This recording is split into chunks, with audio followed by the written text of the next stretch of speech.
Саламатсыздарбы, Ободо Чырчак теле долбоору 2017-жылдагы жыйынтыктоочу программабызды ачабыз. 1924 жылдын 21 октябрында революциялык комитет түзүлүп, Кыргыз автономиялык облусундагы бардык бийлик бутактарынын башын бириктирип, аны Иманалы Айдарбеков жетектеген. Андан кийин 1927 жылдын 27 мартына Кыргыз автономиялык республикасынын борбордук аткаруу комитети түзүлгөн, Абдыкадыр Орозбеков төрага болуп шайланган. Андан бери Кыргыз парламентине Асаналы Толубаев, Молдогазы Токойбаев, Төрөбай Кулатов, Султан Ибраимов, Артанбек Дүйшеев, Темирбек Кожоев, Таштанбек Акматов, Абсамат Масалиев, Медеткан Шеримкуловдор жетектеп келишкен. Кыргыз СССР Жогорку Советтин 12-чи чакырылышындагы легендарлуу парламент 1990 жылдын апрелинен баштап 1990 жылдын сентябрына чейин иштеген. Андан бери 1-чи, 2-чи, 3-чү, 4-чү, 5-чи, учурда 6-чы чакырылыштагы Жогорку кеңештин депутаттары иштеп жатышат. Алар 2017 жылы кандай иштеди? Бүгүн дал ушул теманын тегерегинде сүйлөшөбүз. Студияга чакырган конокторубуз бар. Алар менен сиздерди азыр тааныштырамын. Биздин бүгүнкү студияда сөз түрдө эл өкүлдөрү жана Зулушев Курманкулов Токтор Алиевич студиябызга куш келипсиз. Жогорку кеңештин депутаты жана Акаев Жанар Кубанычевич Жогорку кеңештин депутаты студиябызга куш келиптирсиздер. Азыр сиздер менен жана теле көрүүчүлөр менен чогуу азыр бизде чакан маалыматтык тасма бар. Ошону көрүп алып туруп, биз түз эфирдеги маегибизди улантабыз. Урматтуу теле көрүүчүлөр, сиздерде эгер бүгүнкү темага кызыктырган суроолор болсо, түз эфирде байланышка чыксаңыздар болот. 56 56 72 телефону түз эфирде кызматта. Кыргыздарда демократия жана парламентаризм түшүнүктөрү тээ илгертеден эле болуп, жалпы элдик курултайлар өткөрүлүп, чечимдер кабыл алынып турган. Элибиз эркиндиктин баасын билген. Азыркы гендер деп айтылган маселе да кыргыз тарыхында өзүнүн орду болгондугун изилдеп келгендер жазып кетишкен.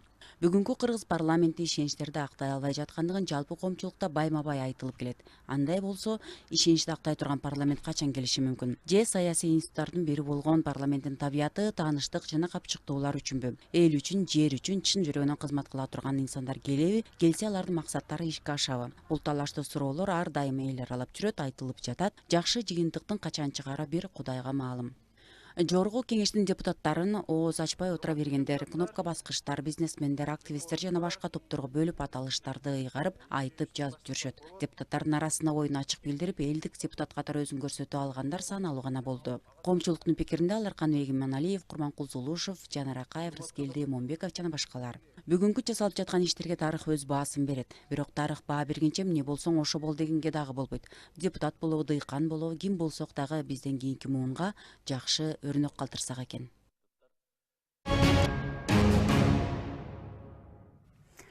Курманкул Токтор, сизден баштасак, быйыл сиз иштеп жаткан 2017 жылда ушул 6-чы чакырылыштагы Жогорку кеңештин депутаттары кандай иштеди?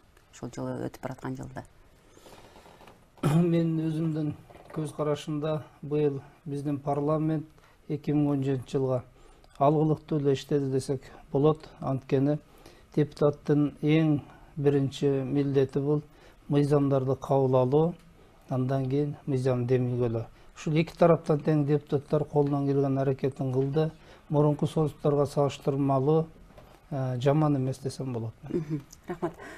Жанар мырза, ушу жаштар келсин урандар аябай көп айтылган. Ошол жаштар келсиндин катарында сиз да барсыз, жаш депутат катары. Жаштар келгенден кийин парламентте кандай өзгөрүүлөр болду? Негизи парламенттин көпчүлүгү жаштар эмес, бирок жаштар дагы мурдага салыштырмалуу жаштар бар. Мисалы, менден дагы 2 жаш кичүү дагы 2 депутат бар. Анан азыр эми бизде жаштар деген эле жаштарга басым жасаган деле мындай болбойт экен деп калдым да. Анткени адамдын өзүнөн, аң сезиминен, ой жүгүртүүсүнөн, принцибинен ушундай көз каранды экен. Жаштар эми бир аз азыр өкмөттө да жаштар, парламентте да жаштар бар, бирок мындай толук элди ынандырып, жаштар аябай бир чоң демнегелерди алып чыгып, мындай эл оозун алынып берип, мындай андай болуп кете элек. Эми колубуздан келишинче аракеттер болуп атат.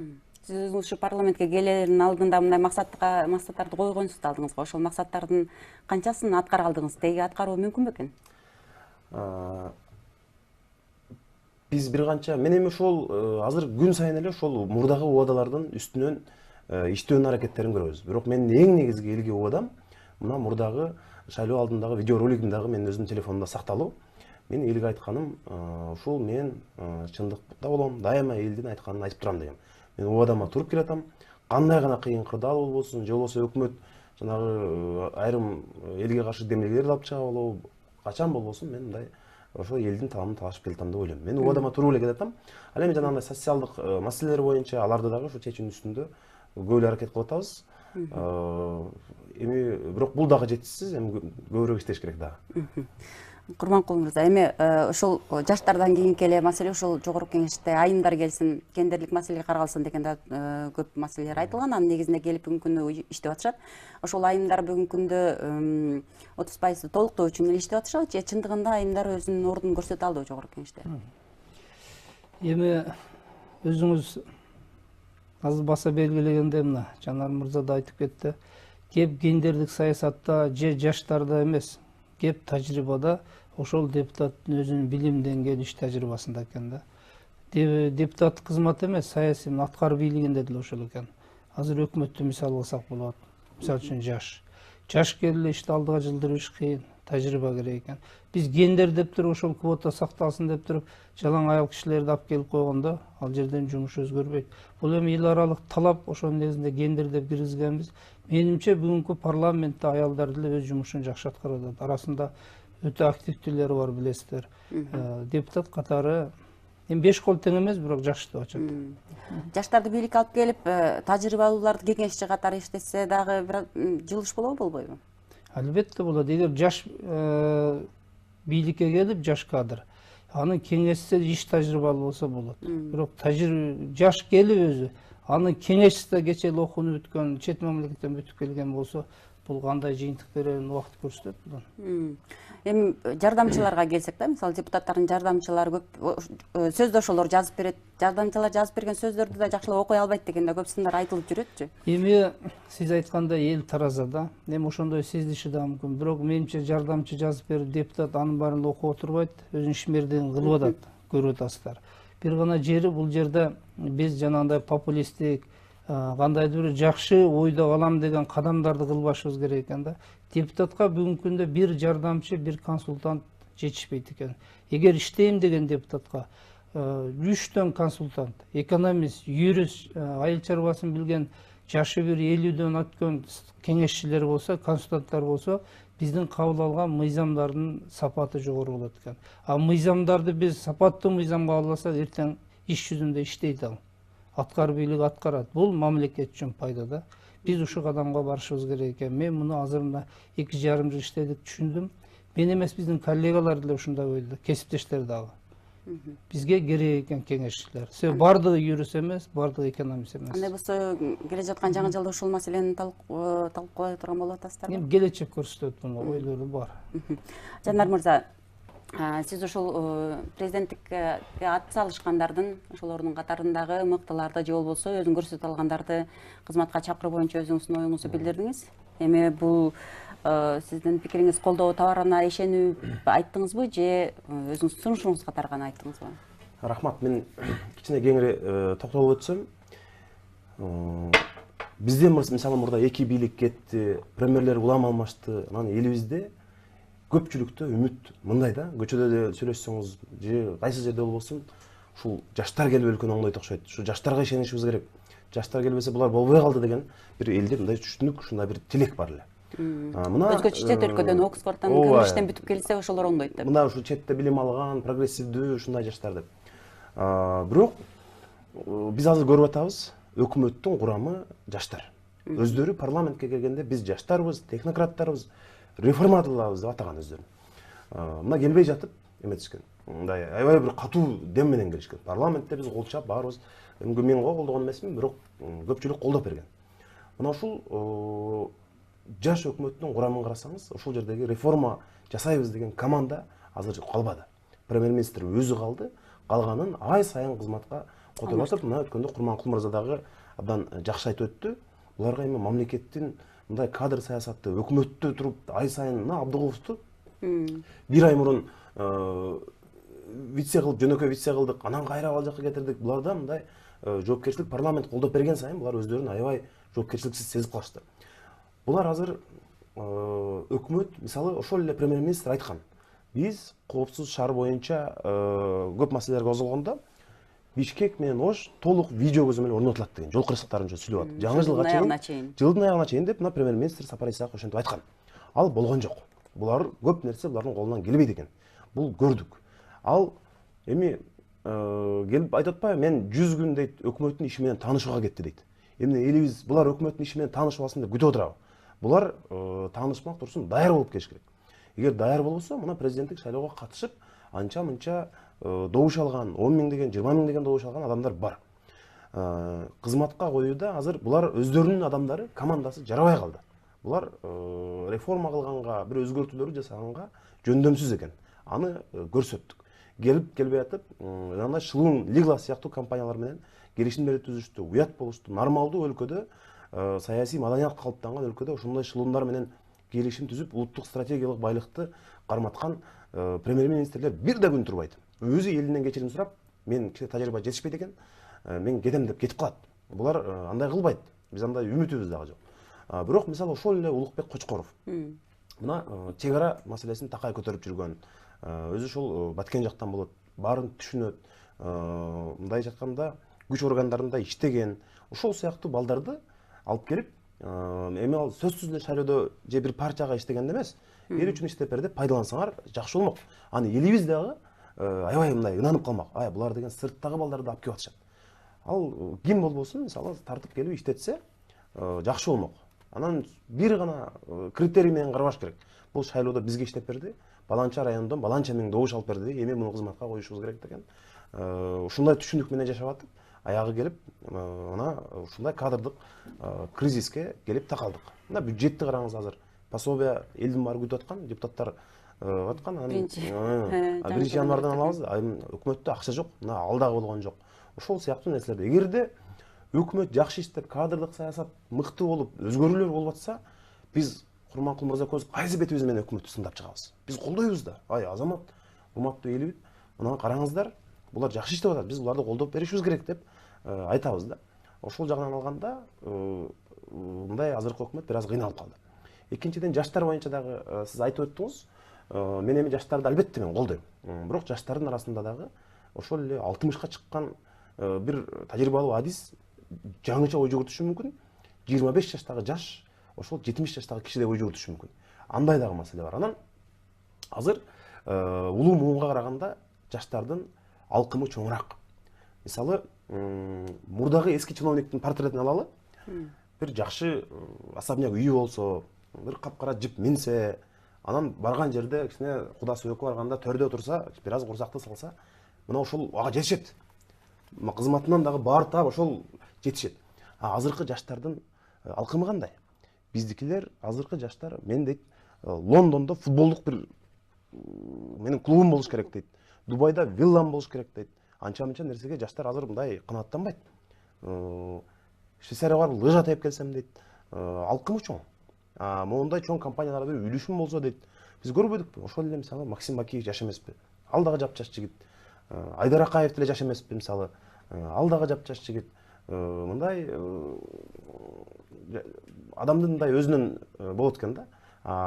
Азыркы өкмөттөн мен бир гана өкүнгөнүм, көп жаштар келишти эле. Ошол эле Абдыгулов дагы чет өлкөдө окуп келген. Мыкты жигит негизи, мындай билими дагы. Бирок өкмөткө тажрыйба алып барыш керек. Анан мисалы мага азыр саламаттык сактоо министри бол же экономика министри бол десе, мен айтам. Мен бул тармакты жакшы түшүнбөйм, мен бул кызматка бара албайм. Кечирип коюңуздар, мен өзүм тарта алган дараметим жете турган кызматка барам деп айтыш керек. Азыркы жаштар айтпай атпайбы? Сен вице-премьер министр болосуң десе, мен кантип иштейм деп ойлонбой эле, ура менен барат. Анан алардын программасын дагы жазып беришүүлөр даяр. Ошол менен өтөт дагы, мынтип 1 айдан кийин, 2 айдан кийин уят болуп атышат. Ошол жаштар азыр кичине абийирдүүрөөк болуш керек. Булар айтыш керек, мен бул кызматты тарта албайм. Урматтуу депутаттар, мен эми дараметиме жараша иштейм деп айтыш керек. Азыркы жаштардын мындай анча-мынча өкүндүргөн нерсе ушул. Ошон үчүн мен өткөндө ишеним кредити кетип калды деп айтканым ушундай. Азыркы премьер-министр жап-жаш болуп ишке келип туруп, өкмөттүн ишин тарта албай, элде турмуш өзгөртө турган нерселерди жасай албаса, эртең дагы башка жаштар келсе, элдер айтат, ой бул жаштардын деле жарабайт экен дейт. Башка миңдеген жаштарга булардын зыяны тийип калышы мүмкүн. Биздин ошол эле министрлерибиздин арасында, мисалы, министр болуп келгенден кийин министр эмне жумуш кылат эле деп сурап жүргөндөр дагы бар. Ошол эле чет өлкөгө барып, абдан бир биздин улуттун абдан бир арнамысын жерге түшүрүп жүргөн министрлердин дагы көп окуялары бар. Эми аларды бир Кудайдын алдынан өздөрү коркушат го дейбиз. Жана тарых өз баасын берер. Эми кичине кошумчалап койбоймунбу Жанарга? Мына Жанар азыр эң туура айтып кетти да. Жанагы бир нерсе сөз жакты мага. эгер мага саламаттык сактоо министрлигин берсе мен баш тартат элем деп. Мына ушул принцип бизде жок болуп атат да. Койсоң ал деңгээлин карабайт. Эч баш тартпай барат да. Өзүңүздөр мына бир нече жолу бердиңиздер телевизордон. Мен Абдулукка суроо бердим эле. Суроо берсем ал киши жооп берип атпайбы? Бизде мамлекеттик жумуш бул менчик эмес, каяка бар десе барып иштей беребиз дейт. Түшүнүктүү көрдүңүзбү? Алар военный милдеттүү адамдар эмес. Эгер аскердик милдеттүү адам болсо ал бар деген жерге кызмат кылат. А саясий жумушта мен бара албайм, иштей албайм деген укуктуу алардын колунда турат. Ал жерде иштеп Деңгээлин келдим. караш керек. Эми бул ал киши банк боюнча күчтүү, мен сыйлайм, бирок өкмөт жөнүндө айтабыз да. Биз өкмөт бул мамлекетте алдыга сүйлөй турган. Бүгүнкү күндө экономикага өкмөт жооп берет. А мына азыр дагы жаш премьер-министрибиз колунан келген аракетин кылып атат. Бирок майнап чыкпай атат да. Мына азыр кече көрсөтүп атасыздар, аэропортко барып болбогон нерсени өтүп бир күндүк убактын кетирип реклама кылып өзүн ошо чипти салып ары бери өткөн өкмөттүн премьер-министринин жумушу эмес ал. Же бир кедей үй бүлө барып балага белек тапшырып нарын карап алып, ага канча күн убакыт кетип атат. Бирде өкмөттө башка программа иштер турат да. Буну ишти алып кетүү бул иш тажрыйба өтө талап кылат экен. Биз тажрыйбалуу жетекчилерден өкмөткө отурган ант берген күндөн баштап алып элге кызмат кылыш керек. Үйлөнүп алып кызмат кылыштын кереги жок да. Мына ушундай нерсени биз терең көңүл алышыбыз керек. Экинчиден биздин парламенттин күнөөсү бар. Биз билип туруп колдоп шайлап коюп атабыз. Бул жерден жок десек болот да, бирок жок дей албадык да. Эмнеге жок дей албадыңыздар? Жок дебеген ушу ишендик да биз, ишендик, көрдүк. Эми мындан кийин парламент колго алыш керек. Колго алып кадрды иштей албаганын сезгенден биз токто деп эле айтышыбыз керек. Мен ойлойм буга барат, 2,5 жыл иштеди, парламентте азыр көз караш башка, иш тажрыйба топтоду, менимче көп иштерди жасай алат. Ana ошо парламентке бара жаткан, парламентке барып өзүнүн пикирин айта аласың. 40 кадам, жаңы ошол таза коом, ошолордун бардыгы мындан ары кандай иш алып кетет? Сиз канчалык пайызда ишке ашат деп ойлойсуз? Эми бул программалардын баары аталыш аябай кооз. Сонун укулуктуу, эгер ишке ашып кетсе биз майкөл сүткөлдө жашайбыз да. Бирок ишке ашырыш үчүн жанагы иш тажрыйба керек. Бул канчалык деңгээлде ашарына мен азыр көзүм жетпей турат. Эч кандай иш башталды элек. Коопсуз шаар деген да бар, билесиздер. Канча жылдан бери ыз чуу жаныбыз аткарылбайт. Мына кечээ эле Тажикстандан бир жаран келип, мен сүйлөшүп калдым жумуш менен. Ал айтат, Душанбеге де кирип барайсаң жаркырап турат, түндөсү ийнени таап аласың дейт. Бишкекте айылдагыдай караңгы дейт. Мэр көрүнбөйт дейт мэр. Мына кар жаап атат, жол сүрүлбөйт дейт. Борбор шаарыңар деп сын коёт. Ошол эле сиз Муну моюнга алышыбыз керек. Бишкек шаарында жаңы салынган жолдор боюнча да абдан сын көз караштарды айттыңыз эле. Ошо кайрылып көрдүңүз? Эми бул боюнча өкмөт менен биринчи премьер-министр менен да сүйлөштүк. Байланышта кабыл алып туруп сиздин жоңуңузду угалы. Алло, саламатсызбы? Бизде көрүүчү бар. Кайсыл жактан байланышка чыктыңыз? Саламатсыздар. Саламатчылык. Алло, кайсыл жактан байланышка чыктыңыз? Мен Аксыдан чалып атам. Аксыдан угуп жатасың. Атым Молдалы, фамилиям Жуманалиев. Врач стоматологмун. Бул жерде Жанар Акаев аябай жакшы нерселерди козгоп атат да. Чынында баягы бөдөнөн сойду да катап сойдун дегенге кетип атат да, Жанардын ой пикиричи. Бул туура да. Чынында кадр маселеси бизде вообще почти нөл болуп калды да, чынындачы. Кадрларга каяктагы бир билимчилер барып калып атат. Ушундай да эми кыскасы. Рахмат сиздин пикириңизге. Эми бул маселе боюнча ушул күнгө чейин көйгөй болуп эле келе жатат. Жогорудагы сиздин биринчи жол маселеси боюнча жоңуңузду угалы. Жол маселеси боюнча биз биринчи вице-премьер-министр менен да сүйлөштүк. Алгачкы сүйлөшүүдө дагы кеңешүүлөр болот. Шаарга чыгып жаңы курулуп аткан жолдор боюнча биз пландабай туруп текшеришибиз керек деп көрүп. Себеби жаңы басып аткан жолдо мындай тешиктер турат. Көз менен көрүлүп турат. А биз коррупция менен күрөшүп атабыз. Коррупция ошол жерде турат. Коррупция деген түшүнүк бул бир нече кызмат адамдарын биргелешип жасаган мыйзамсыз аракет. Ошол жерде канча деген адамдардын аракети бар. Бирок бүгүнкү күнгө чейин ушу жол боюнча бир да кызматкер же жооптуу адам жоопко тартылган, кылмыш козголгон мен көрүлөт. Миллиондогон сомдор кетип атат. Бул эң көйгөйлүү маселе да бизде. Жанар мырза, жогоруда теле көрүүчүсүнүн сөзүн улай азыр учурда мисалы жаңы президенти Сооронбай Шариповичтин тегерегине кайра эле мурдагы президенттин адамдары келип атат деген абдан коомдо талкуу күчөп атат. Эми бул ушул бойдон мындан ары улана бериши мүмкүнбү? Аксыдан чалган көрүүчүгө рахмат. Биз Курманкул мырза экөөбүздүн анча мынча парламенттеги катуу сүйлөгөн сөздөрүбүздү мамлекеттик телеканалдар эч качан көрсөтпөйт. Мындай жеке менчик медиалардын көрсөткөнү үчүн дагы чоң рахмат. Абдан туура айтты. Анткени азыр кадрдык саясатта жөнөкөй эл деле, депутаттар баардыгы билип калды, азыр боло берет деген түшүнүк болуп калды. Баланча деле зам министр болуп атпайбы? Түкүнчөевдүн деңгээлин билесиңер, Түкүнчөев деле министр болуп албадыбы дегендей бир мындай сөз пайда болуп калды. Ошон үчүн мурда эми көп мындай тажрыйбалуу адамдар айтып беришет да, мурда жана Советтер Союзу убагында кадрга жетекчилик кызмат деген өтө жоопкерчиликтүү, мындай түнү күнү уктабай иштейт, өтө жоопкерчиликтүү болушкан дейт да. Азыр мындай андай жок. Бирок президент мырза азыр жаңы шайланды. Ал чын эле эми гана ишке киришип атат. Бизде үмүт чоң, элибиздин көпчүлүгү шайлады. Демек биз анын тандоосун, элибиздин тандоосун урматташыбыз керек. Президентти сындаганга азыр менин оюмча таптакыр эрте. Анткени ал киши жумуштарды жасаш керек. Мага бир гана жакканы ал башка жетекчилерге окшоп өзүнүн баскан турганын тым барып пиар кылып андай кылып аткан жери жок. Мен ушул Сооронбай Жээнбековдун президент болуп калганы азыркы өкмөткө дагы чоң пайда деп ойлойм. Анткени ушул чарманы түшүнгөн, айыл турмушун түшүнгөн, экономиканы түшүнгөн мындай бир киши болгону бул абдан жакшы болду. Эгерде мындай тажрыйбалуу адамдар болбогондо, же дагы бир мындай абдан өлкөбүз кыйналарга кептелмек деп ойлойм да. Анан тышкы саясатта мына казак президенти менен жолугушуп маселени чечти. Тышкы саясатыбызды акырындык менен жакшы жакка коюп келатат. Эми биздин үмүтүбүз ушул кадр саясатын жөнгө салса, коррупция менен күрөшсө, өзүнүн баягы убадасы бар. Ошол бир мындай эл турмушун жакшырта турган сапаттуу иштерди жасаса деген үмүтүбүз бар. Азыр эми мурдагы кадрлар, кийинки кадрлар деген уже биз уже башыбызда адашып калды чынында. Кимдин кадры, анын ошон үчүн мен жанагы парламентте бир сүйлөгөн сөзүм бар, эсиңерде болсо, Акаевчи, Бакиевчи, анан Отунбаевчи, Атамбаевчи деген түшүнүктөр болбош керек. Бир гана түшүнүк болуш керек. Бул профессионал, өзүнүн ишин билет, уурдабайт деген гана түшүнүк болуш керек. Ал кимдин убагында иштесе дагы, эгер жакшы иштеген болсо, мындай кызматтарга кое берүүгө мен мындай бул боюнча мындай каршы деле эмесмин да. Бирок азыркы президенттен биз көп мындай чоң үмүттөрүбүз бар. Рахмат, кийинки көрүүчүнү кабыл алабыз. Анда алуу саламатсызбы? Кайсыл жерден байланышка чыктыңыз? Алло, саламатсызбы? Сокулуктан чыгып атабыз байланышка. Сокулуктан угуп жатабыз. Сурооңузду бериңиз. Бул жерде Сокулуктан эме болуп атабыз. Могу Жанар Акаев, эки немеге экөөсүнөн башка эч ким сүйлөбөйт да. Могу коррупция деп атасыздар, коррупция могу бийликтегилер кетмейинче коррупция болбойт. 27 жылдан бери биз уже жарап бүттүк. Мына келет. Сооронбай келди, Сооронбайдын артынан жагы эле жүрөт. Баягы Акаев, Бакиевдин убагындагы, Атамбайдын убагындагылар. Баса булар жоголду. Оңолбойт билбейм.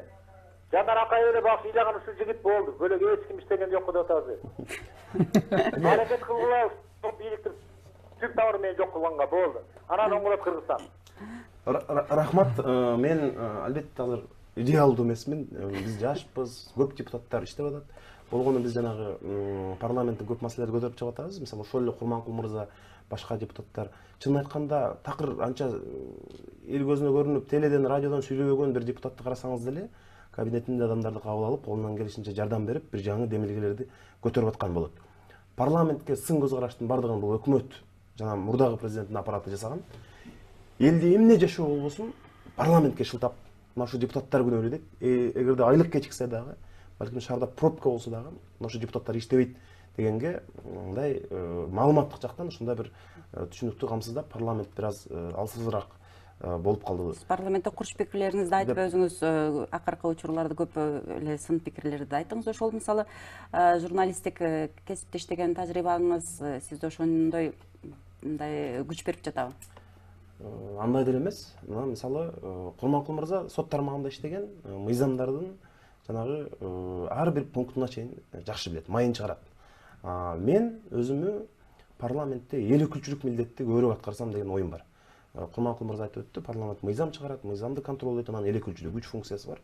мен мисалы өткөндө Алтынай Сейитбековна да айтып өттү, килейген Англия, Улуу Британия сыяктуу мамлекеттерде жылына болгону 30 тегерегиндеги мыйзам кабыл алынат. Бизде Кыргызстанда мыйзам кабыл алуу абдан көп, бирок андан элдин турмушу мындай оңолуп кеткенин байкай элекпиз да. Ошон үчүн бизге азыр эмне үчүн мен ушул багытты тандап атам, анткени элибиздин азыр эң суусап турганы ушул. Бир адилеттүүлүктү, калыстыкты орнотсок экен деген тилек көп да. Мен ошол багытта ошон үчүн көбүрөөк иш алып баратам. Биз теле долбоорубуздун экинчи бөлүгүн баштайбыз жана биздин байланышта көрөрманыбыз турат. Кабыл алабыз. Алло, саламатсызбы? Кайсы жерден байланышка чыктыңыз? Саламатсыздар, менин атым Бектур, Бишкек шаарынан чалып жатат. Ушу биз азыр мына көрүп жатабыз, эл өкүлдөрүнө бир суроо узатайын дегенбиз да. Деги эле мен бир комментарий берели деген ой бар эле да.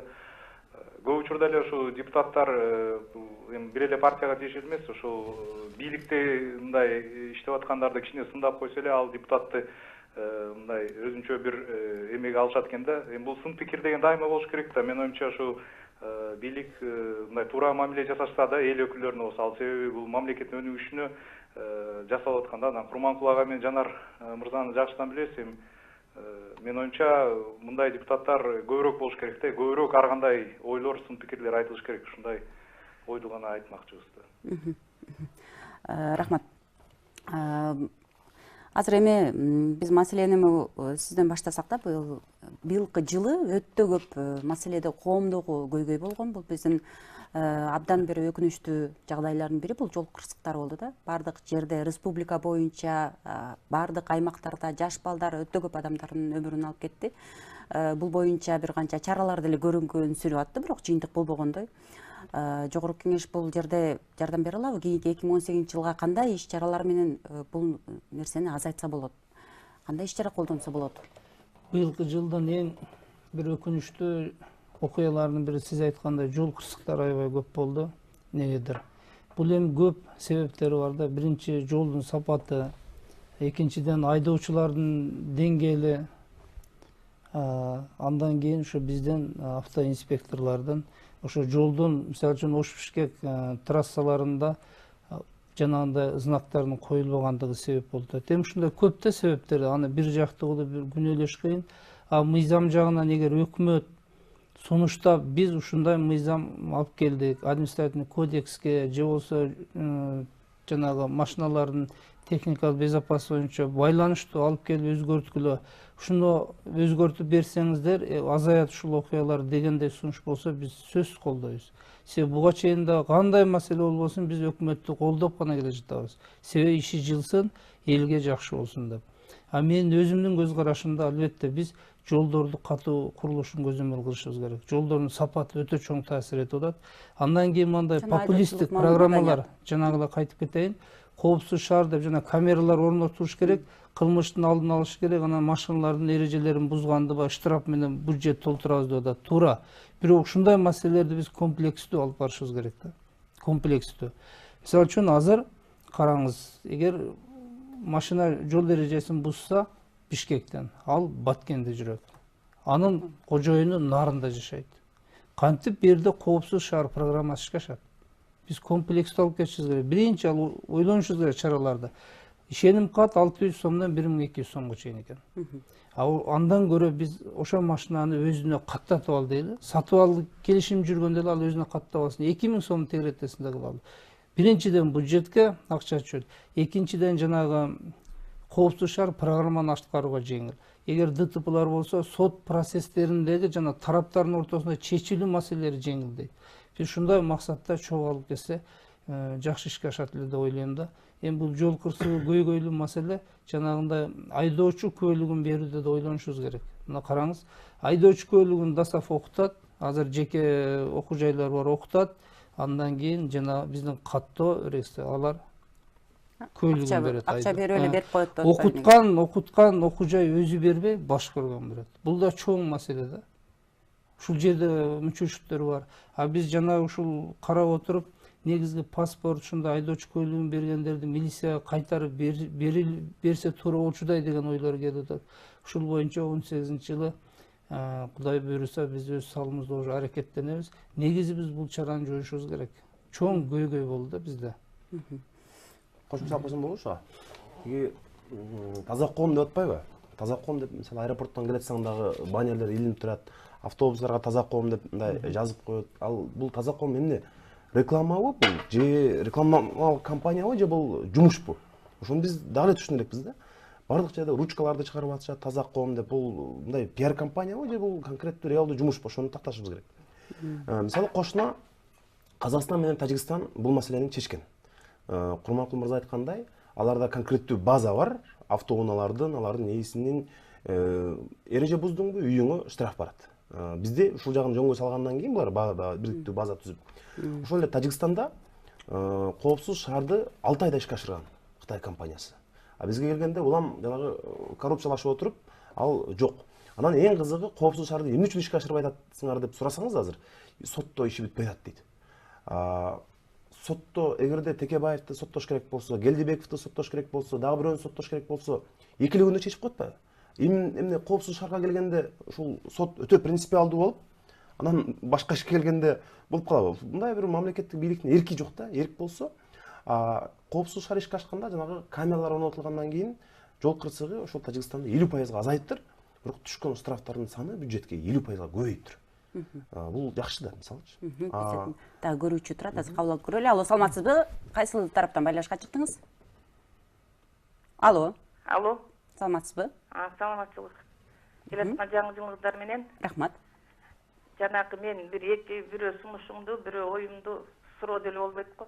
Жанагы Курманкул айтып атпайбы, тиги премьер-министрдин деле жумушу эмес, жанагы аэропортко барганы, нарынга барганы депчи. Эми ал деле жакшы кылатат го. Мен ойлойм да, илгери биз иштеген кезде наставниктер деген болчу. Азыр наставник албайт экен. Наставник үйрөнүп алып менден ашып кетет деп эметчет деп угуп калам да. Ушул жана помощник дегендеримде уксам жаш эле балдар, жаш кыздар ушул наставник дагы помощник да болгу дагы тажрыйбасы бар, аяктан чыш керек, мынчыш керек деген тажрыйбалуу кишилерден алышса дейм да, менин оюмдачы. Анан ошондон үйрөнөт да, угат да. Анан экинчи оюм болсо, мен ушул Айда Касымалиева деген кыздын түз эфирдеги сөздөрүн, билимин, жообун угуп суроо берейин деп мен такыр ала албай койгом радиодон. Анан азыр жанагы Акаев ушундай, булар азаттыктан келген балдар экенин билем. Ушундай балдар, ушу бүт эле парламентти, ушу азаттыктын школасынан өткөн балдарды элдерди алса деп ойлойм да, бетке айтышат, түз айтышат, билимдери терең. Мен ушул экөөнүн эмесине аябай ыраазымын да. Анан туура бетке айткандарды анан ошо парламентте биздин күнөөбүз бар, баш көтөрбөй эле макул деп коюп атабыз деп атпайбы? Бетке айткандарды акырын жылдырып фракциядан чыгарып мынтип кодулаган жок болсо да, ошондо биздин заман, биздин Кыргызстан оңолот беле деген оюм бар. Рахмат Жанар мырза, бүгүн сиздин дарегиңизге да бир топ көрүүчүлөрдүн мактоолору түшүп атат. Жана сизге ушул кече жакын деле эр жүрөк депутат катары дагы сыйлык бериштир. Эми ал сизге стимул болобу ушулар? Эми ал эми өзүм мен азыр баягы жылдын мыкты баланчасы дегенге чынын айтсам көп деле көңүл бурулбай калды. Азыр мыктымын деп мен өзүмө интернетке жарыялап андай кылгандан да аябай эмем, мындай каршымын. Анткени бул деле өзүнчө бир кээде бир бизнес болуп кеткен учурлар бар. Бул эми бизге баягы аванс да. Адамдардын мактаганына мен көп деле сүйүнбөйм, чынын айтсам. Анткени ошончолук жоопкерчилик моюнга илинет да. Мисалы адам кичине элге таанылып калгандан кийин бул жоопкерчилик аябай чоң. Бир эле ишенимден кетсең, азыр кымындай эле бир жерден ката кетирсең, коомчулук терс кабыл алат да. Ошон үчүн бул мунун баардыгы аябай оор да. Мындай мактоо сөздөрдү биз көтөрүшүбүз керек. Экинчиден бул аябай чоң жоопкерчилик.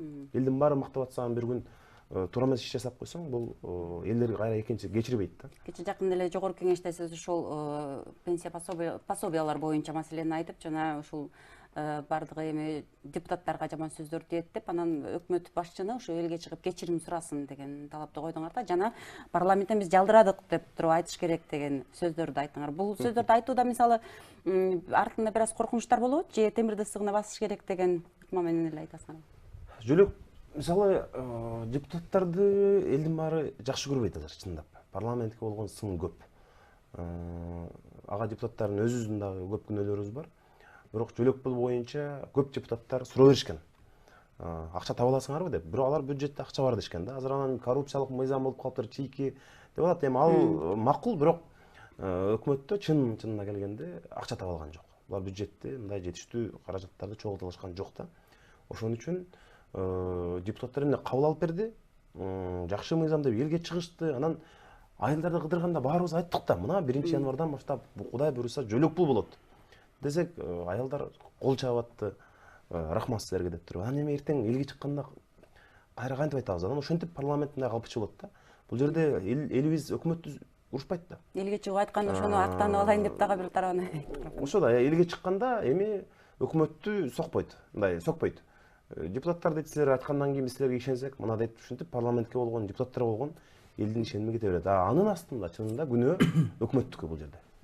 Кошумчалап коеюн. Мына пособие боюнча чоң чыргайландыктыңыздар. Ушул жерден мен жана айтып кетпедимби, дагы айталайын. Депутат мыйзамды демилгелебеш керек депчи. Мына өкмөттүн идеясы бул. Өкмөт ушундай жөлөк пул беребиз, сүйүнч пул беребиз деп элди кубантты. Депутаттар демилгечи болду. Мыйзамдын автору болушту. Алып чыктык, акча табабыз деди. 2 айга жетпей, мунун баары тетирелип чыкты.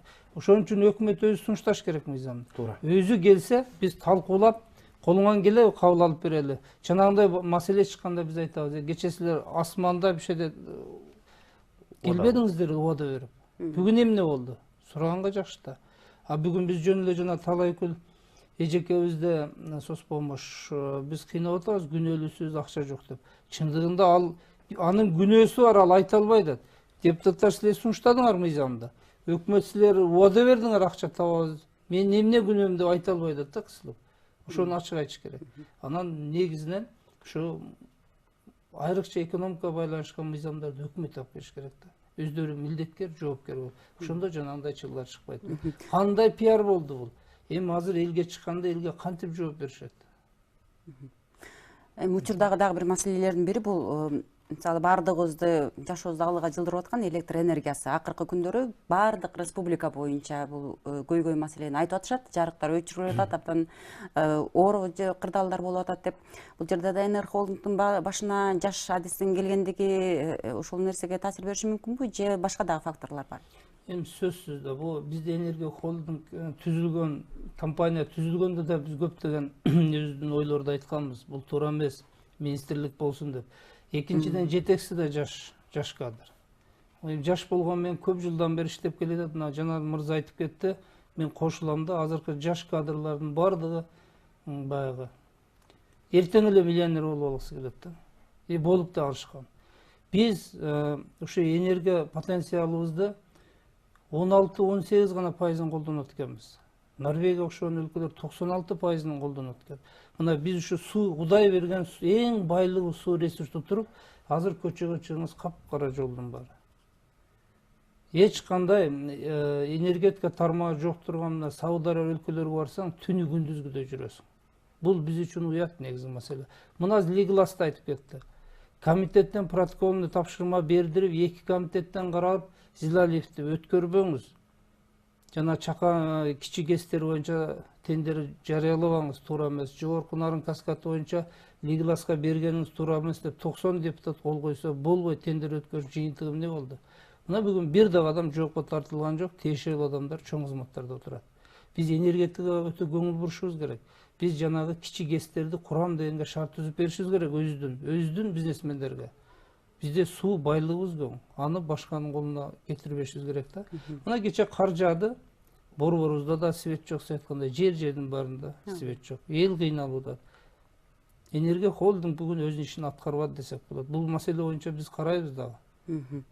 Рахмат. Жанар мырза, тил жоголсо эл жоголот деген кыргыздын ата бабаларынан калган сөзү бар. Биз улут болгондон кийин өзүбүз тилге абдан маани бериш керек. Жана өкмөт башчы дагы бул тил боюнча өзүнүн демилгесин билдирген 3 этаптан. Ошол келечекте канчалык деңгээлде аткарылат деп ишенесиз? Же аткаруу үчүн эмнелерди кылуу керек? Өткөндө президент Сооронбай Жээнбеков мамлекеттик тил комиссиясынын төрагасын кабыл алып, тиешелүү тапшырмаларды берди. Бул менимче жакшы эле. Бирок эми тил боюнча жанагы премьер-министрдин тапшырмасы боюнча мен маалыматым бар. Жанагы мамлекеттик тил билбеген жетекчилерге мындай чара көрөбүз дегендей кылып атпайбы? Анда эми негизи ошол премьер-министр элге кандайдыр бир нерсени жарыялаганда, анын аткара алабызбы деген ой сөзсүз болуш керек. Ошол эле мисалы башка улуттагы мисалы экономика министрин алалы, же болбосо саламаттык сактоо министринин орун басарын алалы, башка улуттагы адамдар бар да, эми алардын иштешине каршы эмеспиз, профессионал болсо баары иштеш керек. Башка улуттагылар өкмөт мүчөлөрү парламентте болгону бул жакшы. Бирок алар кантип мамлекеттик тилде ушул 3-4 айда сүйлөп калат? Бул реалдуу эмес да, мисалычы. Ал болсо бардык жетекчилер билиш керек деп тапшырманы бербедиби премьер-министрчи? Анда эмне үйрөтөбү ал тилди? Кыйын. Негизи өкмөттө жетекчилер кыргыз тилди билген эле жакшы экен да. Мисалы мен бир министрдин орун басары биз менен кошо өткөндө Чоңалайга барып калды. Чоңалайга барды, анан эл ал жерде ар кандай суроолорду берди. Саламаттык сактоо боюнча, башка боюнча. Анан тиги замминистр, министрдин орун басары мен мындай күмөнүм бар да, ал эмнени түшүндү, элдин эмне маселеси, алар эмне жөнүндө сүйлөп атат, ал түшүнгөн деле жок. Бирок убары болуп, мына мамлекеттин акчасын кетирип биз менен кошо ошо Чоңалайга барды. Министр ошону кошуп бериптир. Анан негизи кыргыз тилде эми Кыргызстанда иштегенден кийин албетте сүйлөш керек. Алар эми өзүнүн абиринде да. Бирок монтип Кошумча кылып коеюн. Биз өткөн жумада Республика Аталыш фракциясы ушул маселе боюнча тил боюнча карадык. Улуттук президенттин алдында улуттук тил боюнча комиссиянын маданият министрлиги келишти, карадык. Ошол жерден да талаптарды койдук. Мен ачык айтат элем. Биз мажбур кылышыбыз керек. Мамлекеттик тил кыргыз тилинде сүйлөгөнгө жетекчиби, мамлекет кызматкериби, бизнесменби, иш кагаздарын биз токтоосуз түрдө мамлекет тилге өчүбүз керек. Мажбур болгондо тилди үйрөнөсүң. Ошол жерден кээ бир керек болсо Корея тилин 3 айда жанагындай чарба маселеси боюнча сүйлөшүнү үйрөнүп 3 айда жумушка кетип атышат. А биз 26 жылдан бери иш кагаздарын мамлекет тил кыла албай атабыз. Бул уят нерсе. Жанагындай 2-3 кадрды кыргыз тилин үйрөткөн менен чечилбейт. Же иш чараны кыргызча ырдатып бийлетип койгондон чечилбейт. Биз иш кагаздарын кыргыз тилине 100% өчүшүбүз керек. Быйылкы жылдын эсебинен 1-квартал менен. Эгер биз тилди өнүктүрөбүз десек, мага кызмат керек болсо мен тилди үйрөнүп барып, мына Жанар мырза айткандай, тилди үйрөнүп барып анан кызматка отурам. Кызмат керекпи? Кызыгы пайда болот, башка улут да үйрөнөт, өзүбүз да үйрөнөбүз. Туура, эми бул баягы биздин Кыргызстанда мисалы көчмөндөр оюну же болбосо улуттук бир чоң иш-чаралар болсо, ошолордун уюштуруучулары же жетекчилерин студияга чакыра турган болсок, биз кыргыз тилинде сүйлөй албайбыз, татыктуу, туруктуу, мындай кенен жооп бере албайбыз, оюбузду толук айта албайбыз деген пикирлерди дагы айтышат да. Ушуга мисал да, көчмөндөр оюнун уюштуруучу болом деген адам элге таанылам десе, биринчи тилди үйрөнөт да. Мен көчмөндөр оюнун башчысы болбойт экенмин, тил билбесем деген ой мажбур адамда болуш керек да. Ошондо биздин тил өнүгөт. Рахмат, биздин программанын соңуна чыгып баратат. Эми дагы көп маселелер бар болчу сиздер менен сүйлөшө турган. Эми акыркы суроо, ошол 2018-жылды эмне менен баштайсыздар? Кандай пландар бар келе жаткан жагы? Буюрса 2018-жылды биздин өз ишмердиги эле ошо мыйзам долбоорлорун бизге сунушталган. Кароо менен эртең мамлекетке, элге иштеп ошо таасир бере алабы, өз деңгээлибизде ушул карайбыз. Анан албетте эл өкүлү катары жерде биздин өзүдүн Кыргызстан боюнча көйгөйлүү маселелерди көтөрүп, биз өкмөткө жардам беришибиз керек. Ушул жагына көңүл бурабыз. Анан кол бошоп көзүбүз жесе мыйзам долбоорун жазып сунушташыбыз керек. Негизги биздин максатым ошол. Чоң рахмат.